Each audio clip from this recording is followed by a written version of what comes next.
Welcome back, Cigar Talk. I'm your host, Rob Jones. We're in the Mcauliffe headquarters, and we have two special guests that's going to join us today. We have El Presidente Dan Thompson up first. How are you doing today, Dan? Hey, Rob. It's great to have you here with us. Man, we always love coming to the headquarters. It's like, you know, I feel like a kid during Halloween going around trying to get free candy, except here I'm trying to get free cigars. I know. That's when we brought them up ahead of time, so you didn't have to go down into the humidor. So anyway, let's talk about what we're smoking. I'm going to be real impressed with yours today because I already know, but go ahead and tell everybody what you're smoking and what size it is as well. Well, for everybody out there, today I'm enjoying the Migdalia 6x46, which is the favorite of Rob Jones. You know, you always try to make your guests feel comfortable when they come into your house. So, Rob, this is for you. And I want to say, you know what? I've been here many times, and I have to say that I always feel very comfortable and welcome. So thank you guys for that. Well, we love having you here, and it's just a great way to spend some time, and we're excited to talk to your audience here on Cigar Talk. Well, we're excited to be here because I know you got some big news coming up and some projects going on. So we're going to get to that here in a little bit. But I'm also smoking the Migdalia Corona Extra, which is the 6x46. One of my go-to cigars. Everybody knows that. And I got to tell you, last month, I kind of started smoking some different Mcauliffe cigars and brought my love back. It's like, you know, I get stuck on the Migdalia. Sure. And I sometimes clouds my choices because I go in the humidor and I know right where the Migdalias are, you know. So I sometimes overlook like the Herencia Habano, which has become one of my favorite cigars as well. It's funny you would bring it up. The cigar I'm smoking the most is the Herencia Habano. Isn't it fantastic? I love it in the Toro format. The original Torpedo is a really excellent cigar, but the Toro just, you know, like in most cases, it's the superior product. Well, you know, I was going to say, when I first started smoking the Herencia Habano, I really enjoyed smoking the Torpedo. But then when I smoked the Toros, I actually swapped over and started smoking the Toros over the Torpedoes, which is unusual for me. But I just kind of gravitated to it once I smoked it, and I was on fire with it. You know, it's something that we're talking to a lot of people about. The different shapes or vitolas provide different experiences. And I think that we've spent a lot of time talking about the Migdalia and the Toro versus the 6x46. And the reality is they're both great cigars. Great. They're just different. They're different. And that's something that I really learned over the last, 3 or 4 months because, I've really broadened my horizons. And I smoked a lot of Toros. In fact, somebody in here called me a traitor because I was smoking more Toros. And what I tried to explain to Sam was that what I realized is it is a different cigar. And so enjoy the best of both worlds. Yeah, you don't have to be self-limiting. And, Sam, we just finished Mcauliffe Madness. I think that the selection we all feel good about. We caught him ballot stuffing right at the end. Oh, no, not again. So, every year we'll just keep learning and improving. Maybe you should put someone else in charge of the ballot counting.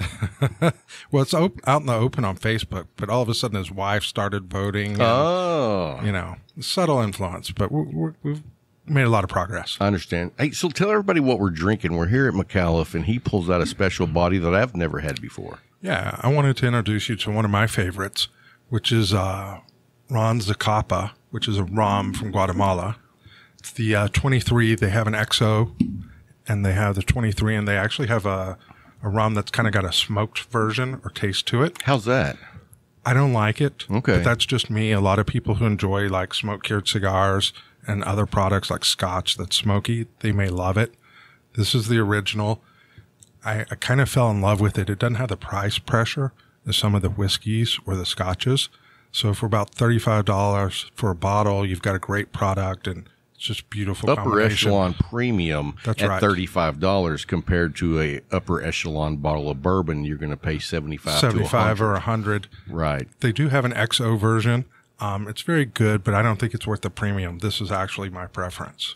Well, I like to see other people with that value price point because it's not about the price as much as it is the value for what you're paying for. So, I mean, it could be $100 and I think it's a great value, or it could be $30 and I think it's a great value. And then others I think are overpriced because they don't meet the value criteria. That's right. And that's one of the things I love about Mcauliffe Cigars is you guys over deliver on price point. And I that's one of the reasons I go on and on about Mcauliffe Cigars is because the Migdalia, it's like, I don't want to tell you how much I think you could charge for these because I don't want to pay it. But at $10, that is a major value cigar. You know, I found myself saying, you know, there's other companies in the industry that we love and that we smoke regularly. And I was doing an interview and I had a Davidoff. It was a great cigar. And I said, I love this company and I admire them. I just don't admire their price point. Right. And so that often plays through at Mcauliffe, you know, our portfolio from $4 to $42, but we want to make sure that we have great cigars at every step in that portfolio. So when you buy it, you feel like you're getting something better than you even thought of. Absolutely. And, you know, that's one of the things that I tell on the show so often is it's about the value of the cigar because this cigar competes with the cigars that are, to me, $20 and up. Well, thank you. Oh, you're welcome. I mean, it's no secret to the people who listen to the show. That's one of the reasons I love the Migdalia. I mean, to me, it's just the ultimate value stick. And that's not to say it's cheap. That's just to say that what you get for what you pay, it's a super value. Yeah, and I think the other thing that's just really important, we love our consumers and the ambassadors who give us feedback. We've talked a lot about the Migdalia today. But, you know, there's the Sumatra, there's the Matafina. The Leyenda. And so we really have a portfolio that everybody's going to enjoy what they smoke. And if we've done our job right, they're going to have 2 or 3 that they really love. And I even say at the 42, the Reserva is a value because that cigar is lights out to me. And I don't smoke a lot of them because I don't fork out $42 a stick. But when I want to do a celebration, it's right up there with one of my top choices. Yeah, it's funny. The Reserva is definitely our flagship cigar, but it turns out that the Leyenda Special Edition is the one I love. Really? And even better than the Reserva? Yeah, absolutely. Wow, that's surprising. It's just not about price. Right. You know, it just mirrors and aligns with the flavors that I love. Al Mcauliffe, you know, the Reserva is the cigar that started it. It's his palate. It's an incredible cigar, but I prefer the Leyenda Special Edition. Now, let me ask you this. This is something that I don't know. So when Al met Gomez and Sanchez, the cigar that he started with, was that the Reserva? Yeah, it was the Reserva. Wow. They had spent 3 or 4 days with us and watched what he enjoyed smoking. And they came back with that in terms of the size and the flavor profile that he would love. And they nailed it. Yeah, they did. So anyway, let's talk about our sponsors right quick. We're very blessed to have sponsors. And the one thing that our sponsors have in common is that they support brick and mortars. And of course, one of our sponsors is The Leaf in Abilene, Texas, our home brick and mortar shop. And it's at 1166 North 2nd Street. And if you look down in our show notes, we'll have their phone number next to The Leaf. You can call, make orders. And let me tell you, everyone that I've talked to that makes orders with Jay, it's shipped out pronto, great selection. And he carries both the Mcauliffe line and the Viva La Vida, which is also one of our sponsors. We want to give hats off to Viva La Vida. They've come a long ways and they're doing some special things. You guys know we love Viva La Vida as well. And if you're not able to get Viva La Vida in your local brick and mortar, make sure you let them know that you'd like to get those cigars in. And if your cigar shop owner needs to contact Billy or Gus, you can reach out to me and I'll get you the information to get them in your local shop. And then we come to the long-term, what would you say, relationship that we've had. And, you know, I always say that, you know, we are so thankful for the support Mcauliffe has given us because Mcauliffe didn't come to us. We pursued you. We were like that guy that wasn't married looking for a beautiful woman and we found her. And so we want to say thank you to Mcauliffe because you guys have been with us for a long time and I mean, everything that you guys do supports the brick and mortars, the consumers. You have a special relationship with your ambassadors. And if you're interested in becoming an ambassador, look down the show notes. There's a link to become an ambassador as well. And if you become an ambassador, you will get your own challenge coin with your own number. Mine is 298. What is your number?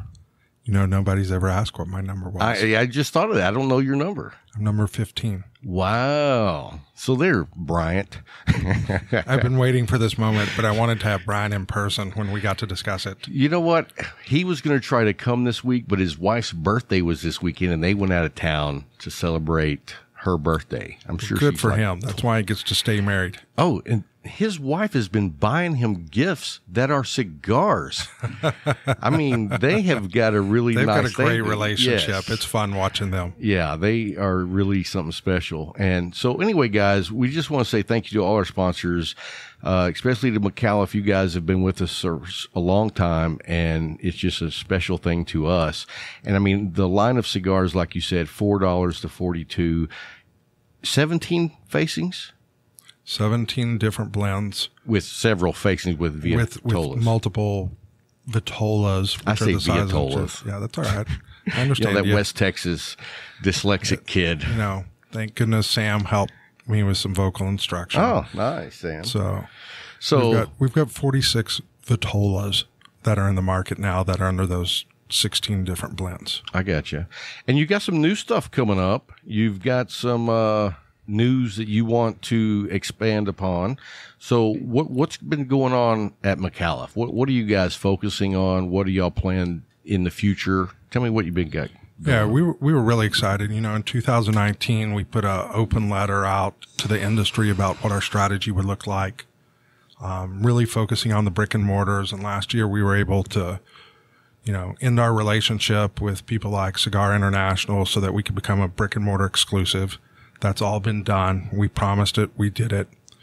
We continue to focus on the ambassadors. We think that's one of the most important parts of our business.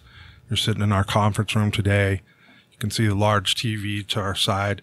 It's kind of like having almost 6,000 board directors who join you when you have meetings. Yeah, that's great. So we have a lot of feedback there, and we have a lot of conversation. We have a lot of fun. But there were some other things that we had made in terms of our promises that we were going to do for the industry. And it's beginning to unfold. At the beginning of this year, I wrote a note to the ambassadors. You know, they get all the inside information about the company before anybody else does. And we talked about a new cigar release in March. And we're going to have a special guest follow me. Oh, nice. Yes. Amanda Micallef.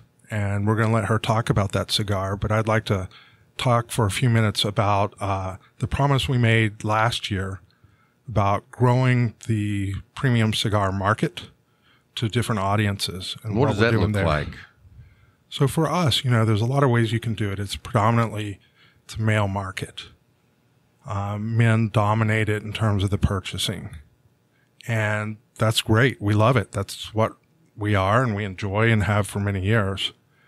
But we think that there's a huge opportunity to engage with women and serve them and help bring them into the cigar market. And I think that is something that's long overdue.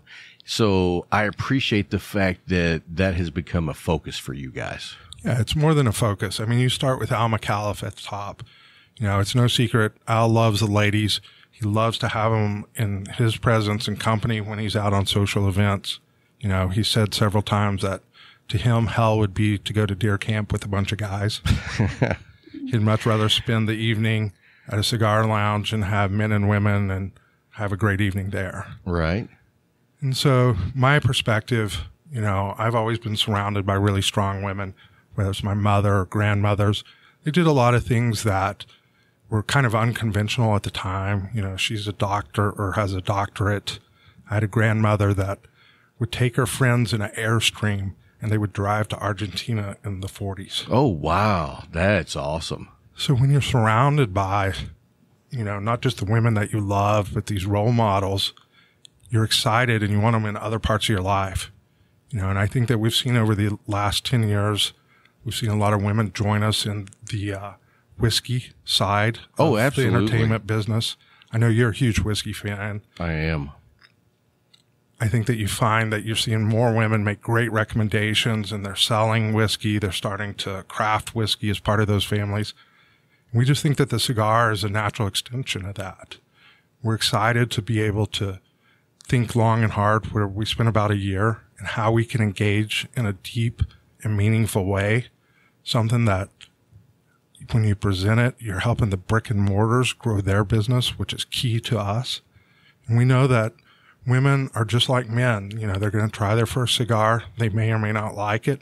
We just want to encourage them to come to the lounges, have fun. You know, it's an exploration or it's an adventure to learn to smoke. Oh, absolutely. It's a journey. Yeah, it's absolutely a journey. So we want to be able to become one of their first stops when they do smoke, help onboard them into the premium cigar industry. And we know that they're going to have other cigars that they love just like men.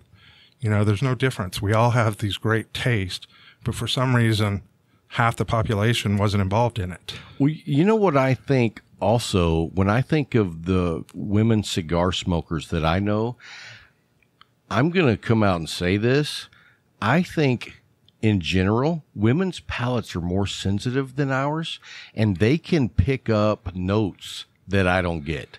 And so to me, they have an advantage over me. Like, you know, Jamie Stevens writes our cigar Yeah, reviews. absolutely. And She when writes great reviews. Yeah, and I read her reviews, and then I go back and I smoke these cigars that she writes about, and I'm like, wow, yeah, I can really pick it out if someone like gives me a tour before I smoke it. And so maybe it's not all men, but a lot of men that I know, we're more basic when it comes to the palates. And I know there's some guys out there like over at Half Wheel, you know, those guys. They're superstars. Yeah, they're superstars when it comes to palates. But just so many of the women smokers that I know, when they tell me the notes of the cigars, I'm impressed. Yeah, you know, I think it's really fun that once you start incorporating women, whether it's your girlfriend or your wife, you know, we've got Matthew Tobacco has his mother smoking now. Yeah, I saw that. So, you know, and you start doing this as a family and you kind of get to go through that discovery process. It's just a lot more fun and enriching. You know, for us, there's kind of a business side that we think about how do we grow, but there's really the passion behind. We want to bring women who we love into this, you know, community that we love and celebrate them. Right. You know, and I think that you're going to find that there's a lot of untold stories about how women have always been involved in the smoking or in the tobacco and cigar industry. If you go back to the rolling of cigars, I mean, what's the percentage of men and women rolling back in, you know, the 30s and 40s? It was crazy. I was reading an article about a local tobacco factory up in I believe it was Ohio back in like the early 1900s. Right. And it was probably 50% women rolling at that time. And then if it wasn't women, the other probably 30% was school age kids. That's fantastic. I didn't know that the happened. truant officer would come by. Really? And they would hide the kids in the stairwells while the truant officer walked through the factory floor. Well, rest assured, in Nicaragua at our factory, that's not happening. Yeah, we have evolved since the 1900s, early 1900s. But, you know, I just wanted to take a few minutes and just really thank you, Rob, for the relationship that we have. You know, Amanda, I'm incredibly excited that she's come on board as our marketing VP a little over a year ago. And, you know, it made sense that we wanted to bring women into premium cigars. And having somebody on your team like Amanda, who went on her own journey from a non-smoker to a smoker. So we could really think about, you know, what do you encounter? How does a cigar feel in your hand? You know, is it scary? You know, what are the considerations that as guys who've smoked for 20, 30 years, we forgot those days when you're starting. Absolutely. And so being able to have a person on your team who's a credible businesswoman herself, going through this journey and beginning to think about what do we need to have in place to make sure that women are welcome, that they enjoy and have fun every step of the way. You know, they're going to end up smoking everything from light cigars to heavy cigars.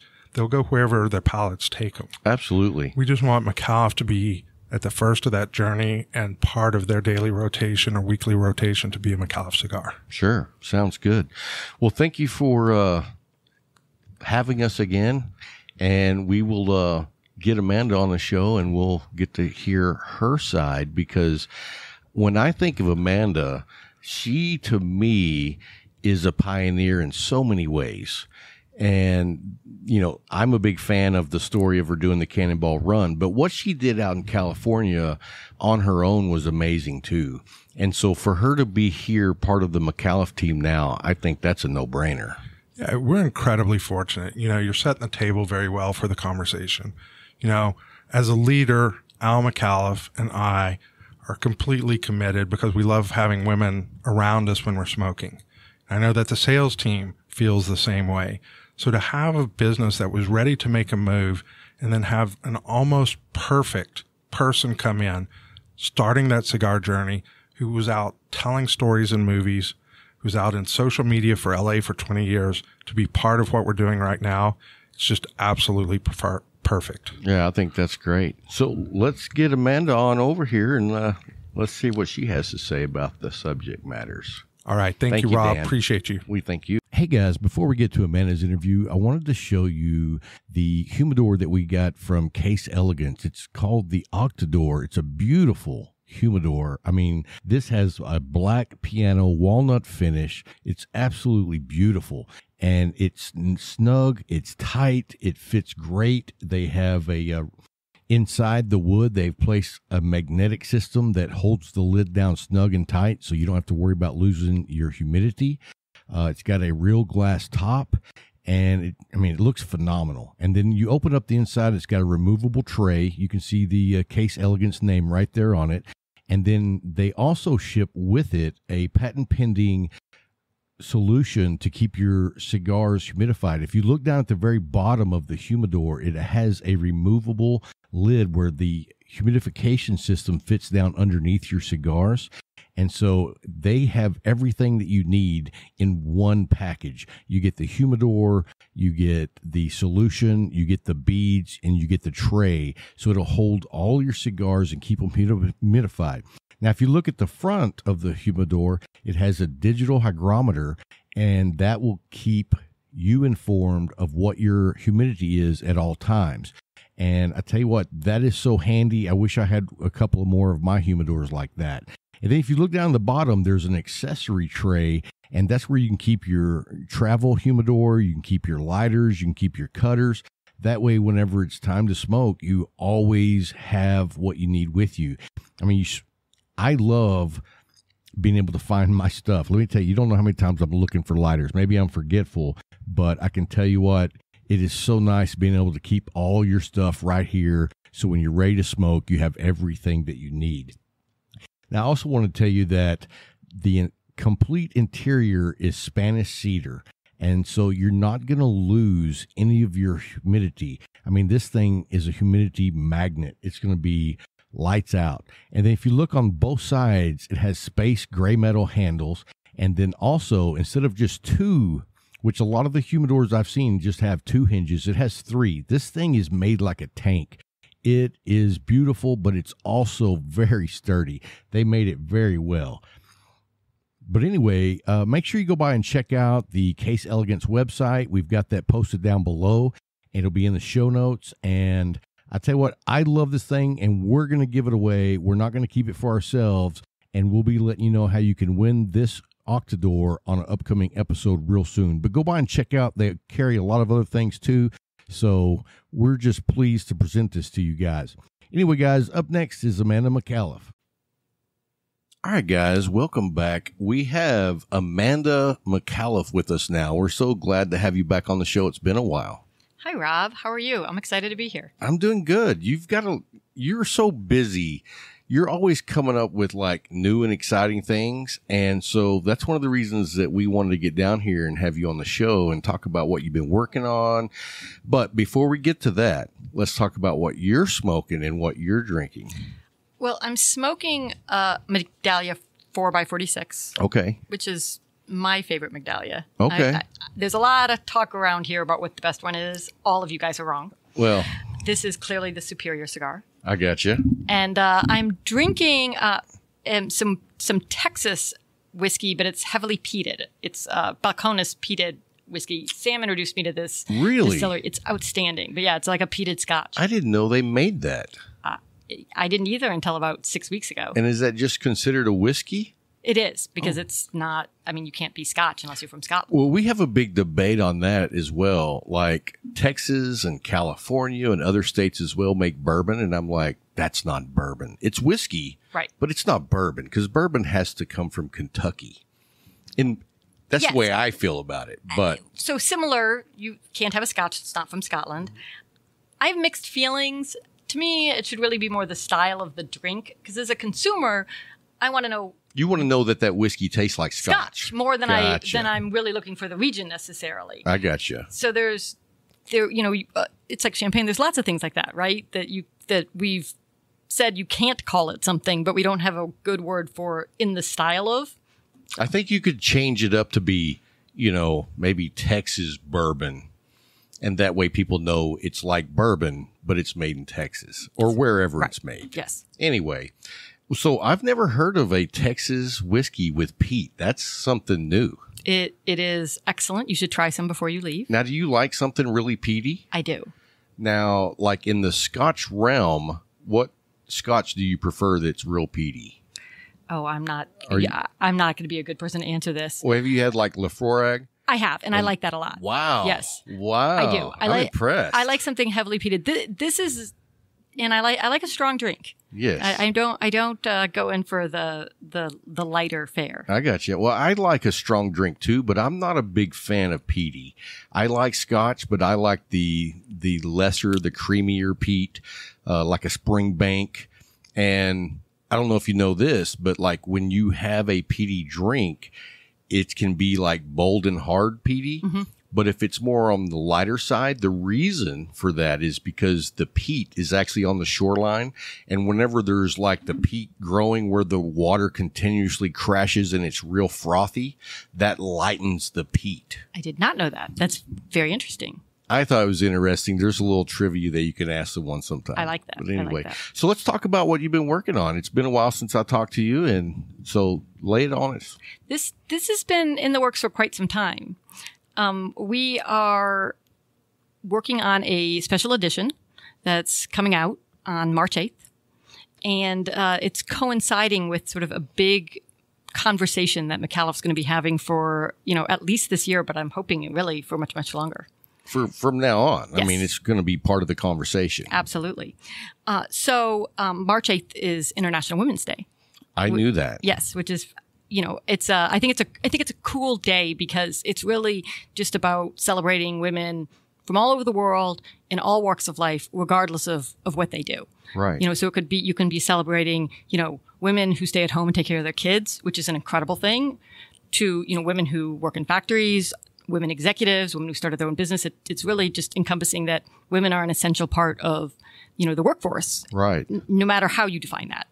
And so we really wanted to do something special to recognize that and to recognize all the women that work in cigars. So we decided to come up with a special edition of our Migdalia cigar, which, okay. celebrates the matriarch of the Gomez-Sanchez family. Very nice. Tell us a little bit about it. So it's a 5x40 Corona. Migdalia, it's the same blend that you're familiar with the regular Migdalias. Only this one is a special edition in sort of limited numbers. So I think it's going to go fast. So get your hands on some if you can. And a 5x40, I think you're going to get a lot of flavor out of that because you're getting, a minimal amount of filler versus wrapper. So I think that cigar is going to taste amazing. It really does. It's certainly like the other Migdalias, but I think it's a little creamier, a little lighter, but still very complex. Very nice. Well, I'm looking forward to that. It's a good one, which definitely we were fortunate enough to have some samples here, and it's definitely become one of the favorites. All right. Very nice. So what is it that you look to do to promote women in the industry of cigars? I think one of the most important things is just to put more information out there. When I started at Mcauliffe Cigars late in 2019, I really did still sort of think of it as the domain of men.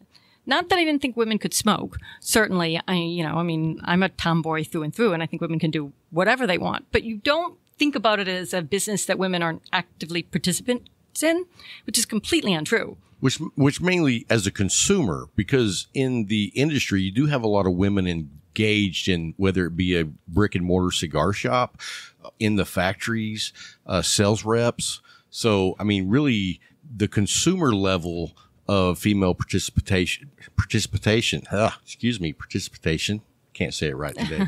Anyway, we want to look at including women as consumers, because that's like the missing link, it seems to be. I completely agree. I do think part of opening more women to the idea of smoking cigars is helping share the stories of the women that are involved in making cigars. And I don't think a lot of people know that women are part of this industry beyond sort of the quintessential myth of, women rollers in Cuba and things like that, which certainly exist. But oh, absolutely. Women are heavily involved in a lot of cigar companies, from growing tobacco all the way through marketing. There are women executives, running major companies today. And I don't know that that's necessarily something that a lot of consumers know, men or women. And I think the more that story gets told, it will also open, more people's eyes to the idea that women could be consumers as well. And then I just think that, women, the demo of women is changing today. More and more women are in, executive roles. More and more women are looking to other things that were sort of traditionally. We have a female vice president. We do. Exactly. And, women, drive whiskey and scotch today, sales. Oh, absolutely. And that's not something that was true 10 or 15 years ago. And so I think as women start, really becoming interested in things that maybe would have traditionally been thought of as a sort of male space, I think cigars are a really natural extension of that.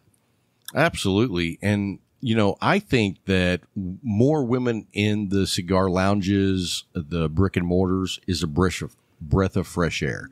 I think that, I get tired of hanging out with just all the guys, but at the same time, they bring a different perspective. And so, like, I have friends, I'll just say Deborah at the Leaf. She smokes everything. She smokes so many cigars. She smoked more different cigars than I have. But she's been smoking for about 5-6 years longer than I have. And she lived in Florida for some time. So she was right there in the mecca of cigars.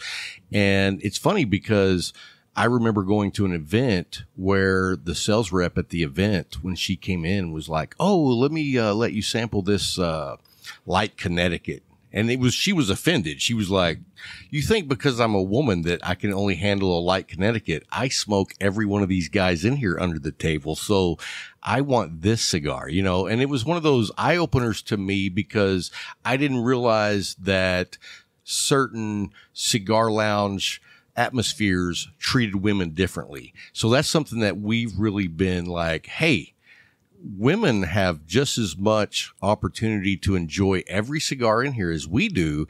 And a lot of them, to me, like Deborah, has an amazing palate. I referenced it earlier with Dan that Jamie Stevens has an amazing palate.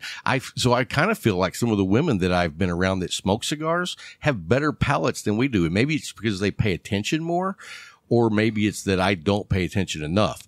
But something's a little different there, and I think it's a breath of fresh air coming into the lounge. It's actually biology. Women have the ability to notice nuances in taste and smell greater than men do, just genetically. See? Yes. So you're not wrong. I figured it out, but I didn't know why.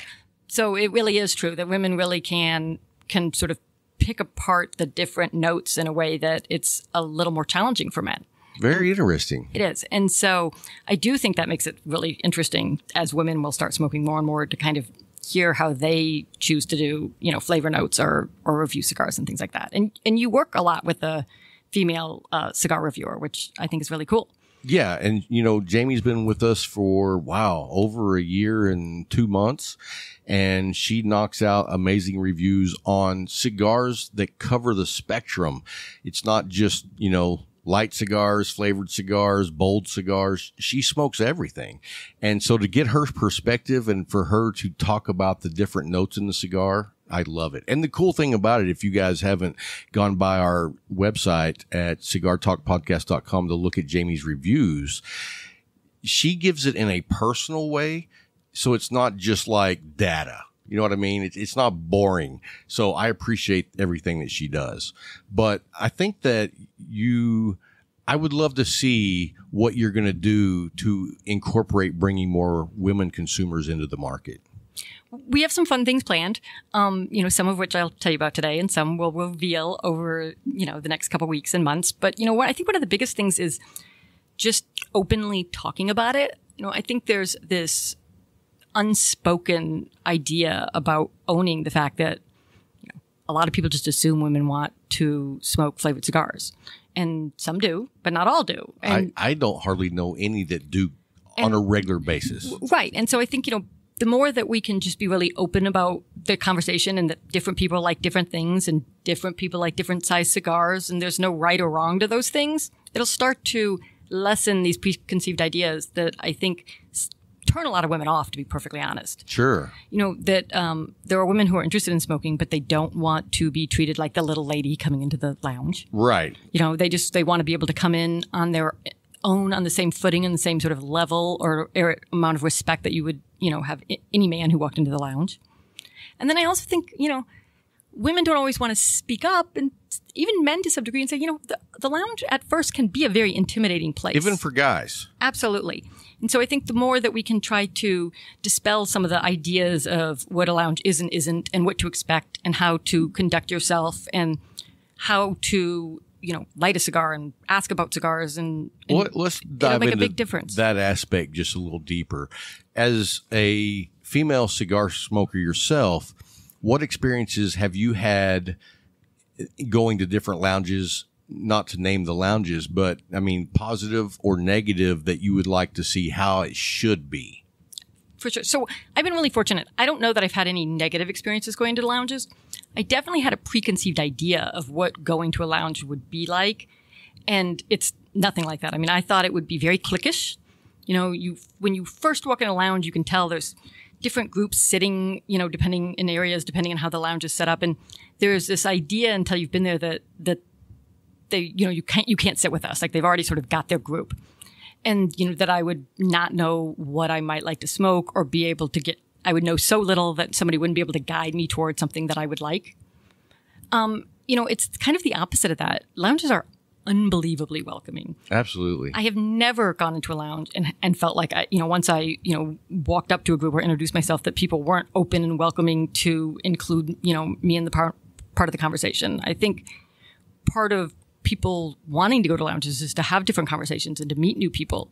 And it doesn't always look like that from the outside, but when you're actually in it, you sort of discover that it is a very friendly place. Right.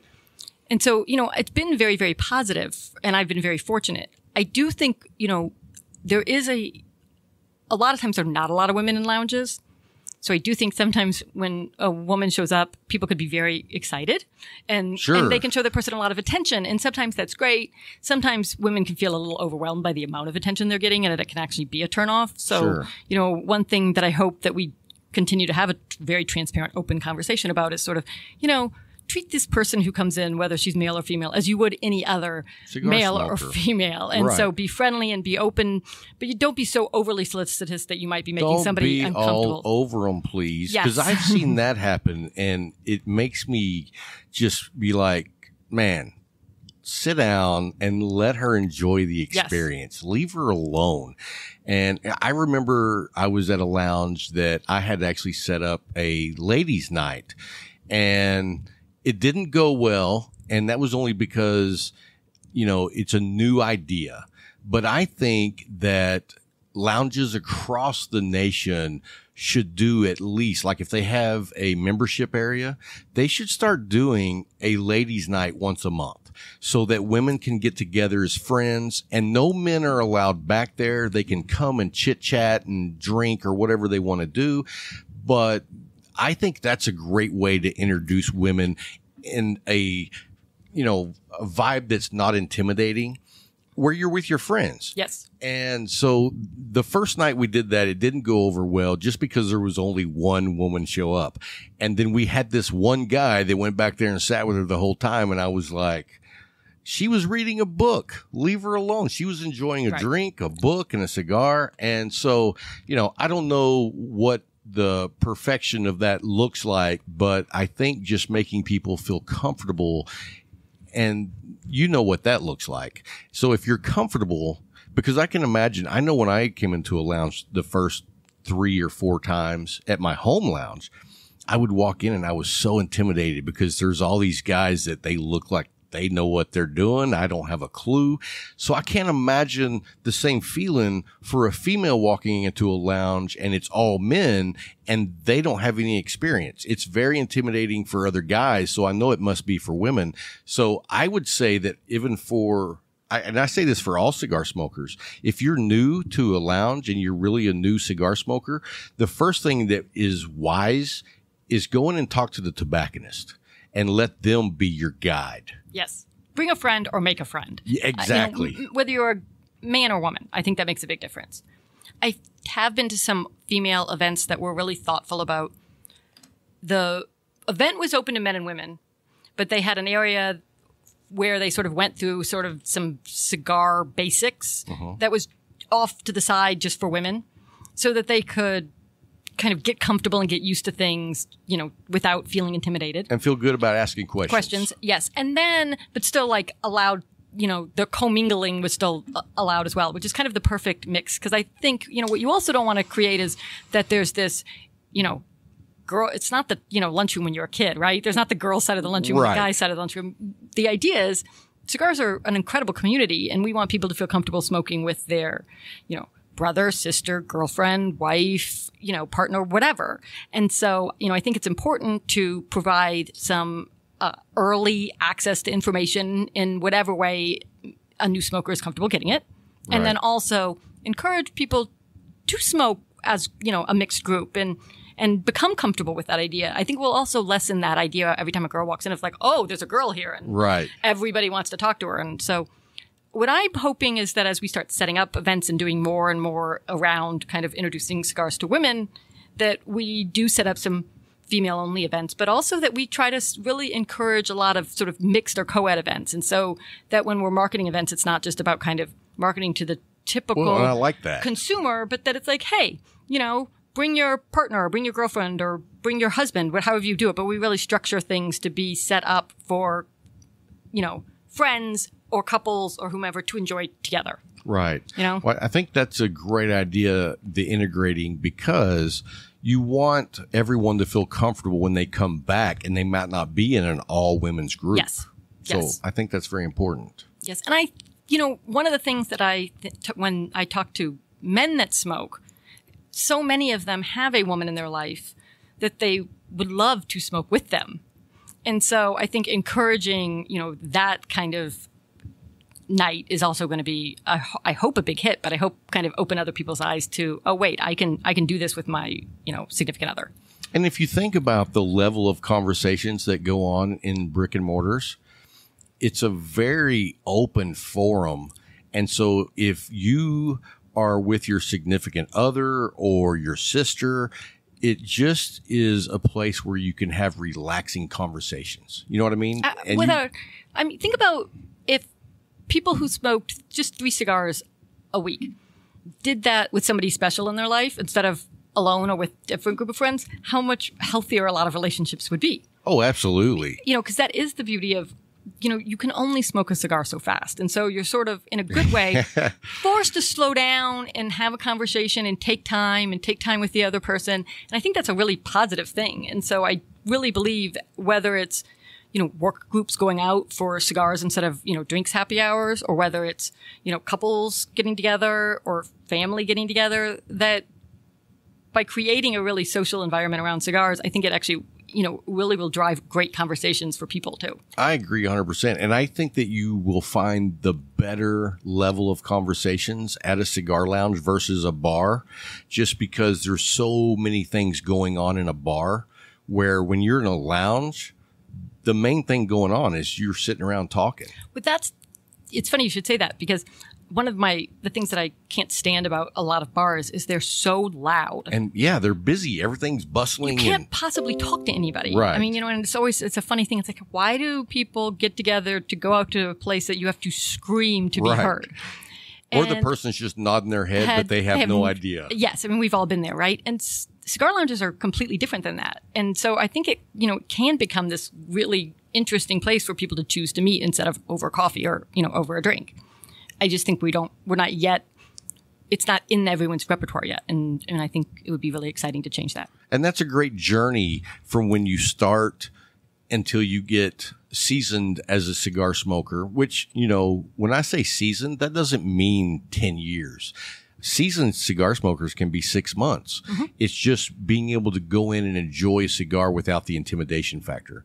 That's to me as a seasoned cigar smoker. You don't have to know everything about cigars to go in and enjoy yourself with other cigar smokers. Absolutely. And also, that the frequency of smoking cigars is completely up to you. Oh, absolutely. That some people want to smoke multiple cigars a day, or they're going to be in their lounge every day at, 6 o'clock. Right. But that you also can be completely comfortable and welcome in a lounge and only go in once a week. Absolutely. Or once a month. Right. And, that's okay too. Well, and what I love about, I went to the cigar lounge yesterday, and when I go to the cigar lounge, I know I'm going to be there for an hour and a half. And so I know, there's going to be guys up there that I know, and we actually have a few different women that smoke cigars. And so I know I'm going to have a great conversation, whether it be with Brian or Larry or Deborah. And it's one of those, we don't even think about it when Deborah's in the lounge that she's female. Right. It's just, she's a cigar smoker like us. And, she's been in the cigar industry for some time. In fact, she actually worked at the Leaf for some time just on Friday nights when Jay was shorthanded. And she's a great tobacconist as well. So, I mean, it just gives a fresh perspective on cigars and just life in general that you might not get to hear if you don't have the females coming in as consumers. Yes. Yes. And one of the things I've been most surprised as we started kind of looking deeper and deeper into this is how many women are tobacconists or managers or own cigar lounges. I was blown away.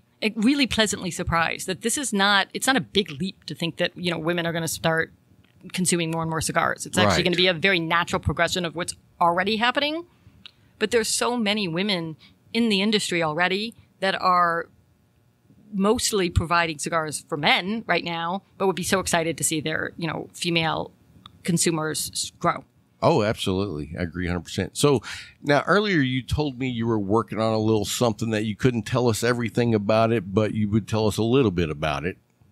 So, that is true. And I'll happily come back and tell you more details. But really, I started thinking a lot about wanting to introduce cigars to more people. And, I started talking to a lot of my friends and kind of, would you ever smoke a cigar? And it's interesting that the things that concern people or the questions people have seem to be exactly the same. And it's really people are just unsure of how to smoke a cigar, what they would do, where they would go, things like that. And so one of the things we're working on is something that we hope can help answer a lot of those questions for people to sort of reduce the scary factor and really give people the confidence that they can completely embrace this if they want. And that's a positive for everyone. Without a doubt, and we're talking a lot about, women today, but the bottom line is, I have found this incredible community in the last 18 months since I started smoking. And it's really experience based. Cigar smokers are unbelievably friendly and open and giving and gracious people. Through the ambassador group, I'm regularly blown away by the kindness people show each other. Oh, it's amazing. And they only know each other in digital space. And so when you do know people in the community and actually know them from your lounge, I think that sense of friendship and camaraderie is even greater. And so I also want to be really thoughtful, though we really are talking about women predominantly, and that's something I want to focus on and something I'm very passionate about, but that nothing we do is limiting to men either, because I think for the community as a whole, the more people that are introduced to the warmth and the friendship that you can find in the great conversations, it's just better for the cigar community overall. Absolutely. And I don't know if you guys have been to the He was waving at me. Sorry about that. There's a cigar shop I just happened to stop off at up in Denton. I think it's just Denton Cigar Lounge. And I'd never been there before. And I walk in, and there's probably about 20 guys in there smoking. And they were all sitting in a circle, basically, but there was not an empty chair. So I went over and sat by myself and ordered coffee. And they were great, by the way, French press. And when my coffee was this much down, the guy comes over and pours me a topper without even me asking. I was like, wow, that's great service. But within probably 15 minutes, two of the guys that were in that circle came over and sat down and asked what I was smoking, where I was from. And next thing you know, I meant to smoke one cigar there and I smoked three. Yes. And it was like that. And that's the experience that I want for men and women, just cigar smokers in general. Yes. So what you're focusing on and what you're promoting, I say hats off. Of course, you guys know hats off to everything y'all do because y'all just knock it out of the park in every way. Every time I talk to you, you are doing something new. And it's like you guys are really showing that you care about the consumer and the brick and mortars and the ambassadors. Well, absolutely. I mean, the brick and mortars we talk about a lot, and they are the backbone of the industry. I think that everything we've talked about today is really about having a lounge or a shop that you can smoke at being available, and they fight every day to make sure that they can continue to be open and do that. Absolutely. And without that, cigar smoking would be really different if everyone was just able to smoke at home. Not to say it's not. I mean, it's great to sit outside and have a cigar and think about whatever business issue or vacation or whatever's on your mind. But the ability to be able to sit down with a group of people and they come from different industries and different walks of life and different socioeconomic backgrounds, that happens at a lounge. And if that went away, it would really, really change the sort of whole scope of what, being able to enjoy a cigar is. So we do put a lot of thought and care into making sure that we are the best partners we can be for our brick and mortars. And then the rest is, we're very fortunate because people compliment us all the time. But the bottom line is, it's really not about us. What we're doing is driven completely from the ambassador group specifically and the consumers as a whole.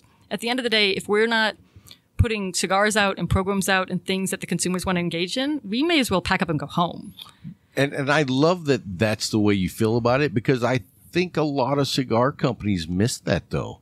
I see a lot of cigar companies that have had success and they're happy with that success and they just put their cigars on the shelf and hope you buy them. Well, and if I'll be honest, if they can do that and they keep selling cigars, good for them. It's really counter to kind of how we think, but it's really also counter to how I think anybody in a consumer-facing business should think. Right. It's so easy to get tied up in what you want, but at the end of the day, you can make things you want all day long. If somebody else doesn't want them, you're not going to be in business very long. Right. We're really honored that we get to, make great cigars and put them in stores and have people, enjoy smoking them. And the feedback we get is exceptional and humbling. But if we stopped thinking about what our consumers really wanted and only built the cigars we want, I don't know that we would have that position for very long. Right. And so I think it's just always really, really important to remember that everything we're doing, we do in collaboration with our ambassadors and our brick and mortars. And, we do it that way because we want to be around for, the next generation and on. Absolutely. Well, I think you're doing a great job. I can definitely see your touch put on Mcauliffe cigars. I love the way you think as far as taking care of the consumers. And, I was a huge fan of what you were doing out in California. That blew me away. And so when you came here, it's like, I was just like, oh, things are going to get good. They have. Well, thank you. I've been really, really fortunate and really, we're also just having a lot of fun, which hopefully comes across as well. That we have a really good time. And I think that makes it. If you're not having fun, I think that shows. And you guys are having a lot of fun. For sure. Well, thank you so much for taking the time to join us today. And before we go, we want to say thank you to our Patreon members. You guys make the show available every week. We just want to say thank you. We just sent out our challenge coins, our poker chips, and our patches to all those guys. And I had somebody ask me actually today how to get those, and those are all exclusive to our Patreon members. So if you're interested, there will be a link down in the show notes. You can join up and become part of the Light 'em Up crew. Anyway, that's going to wrap it up for the show. And until next time, keep smoking.